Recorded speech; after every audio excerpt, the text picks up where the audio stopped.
Hi folks, my name is Ashish Gadnis and I'm the co-founder and CEO of BanQu. As many of you know, BanQu has been absolutely transforming supply chains from the ground up for the last 7.5 years, where we are enabling global companies, global brands to have visibility into their supply chains all the way to their smallholder farmers or artisanal miners on the sourcing side or the factory side, and all the way to waste pickers and recyclers on the circular packaging side.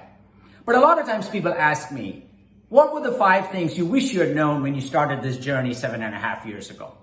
Well, the first thing I wish I'd known is that our supply chains, while they're complex, they always get to the last mile or first mile where there are people in extreme poverty every day growing your cacao, growing your coffee, picking your cobalt for your smartphone, or picking up plastic, paper, and electronic waste or clothing waste for recycling. I wish I'd known that.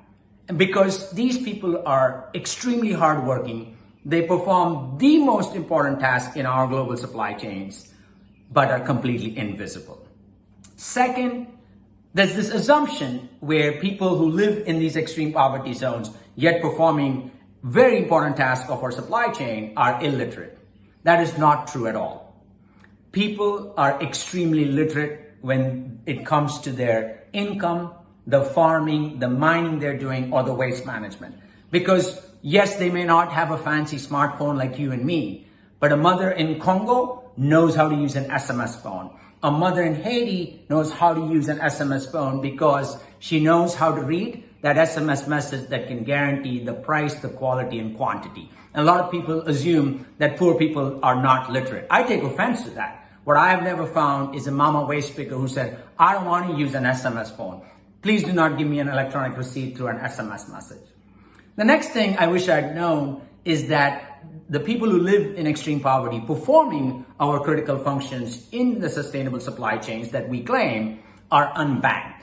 And the reason why they're unbanked is not because of any other reason, but they cannot prove their existence in their supply chain because they're completely invisible. That's actually what BanQu has solved over the last 7.5 years, is to make these amazing actors in our supply chain visible through supply chain in a way that establishes full transparency and banks them.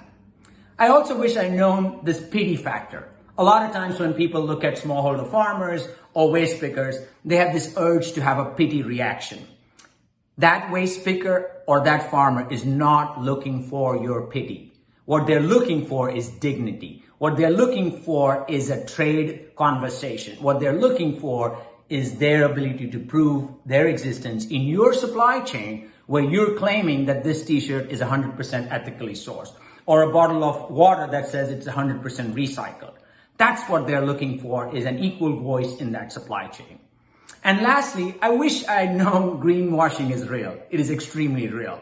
Because a lot of companies will have the right motive, but when you start peeling the onion and you start looking at the sustainability claims, while the sustainability claim would be amazing, as you peel the onion past tier 1 and tier 2 of the supply chain, or you go all the way to the waste picker or the smallholder farmer, you realize the brands really don't know, because their traceability and transparency is aggregated. So they're assuming, they're inferring the data, but the reality is that last mile, when it comes to waste pickers or when it comes to the first mile for farmers, is completely a dark spot. So how can you actually claim sustainability if you do not know who is in your first mile or last mile? So I wish I'd known these 5 things. We would have done a lot more good, but we're on our way, 7.5 years. We continue to grow. Thank you very much.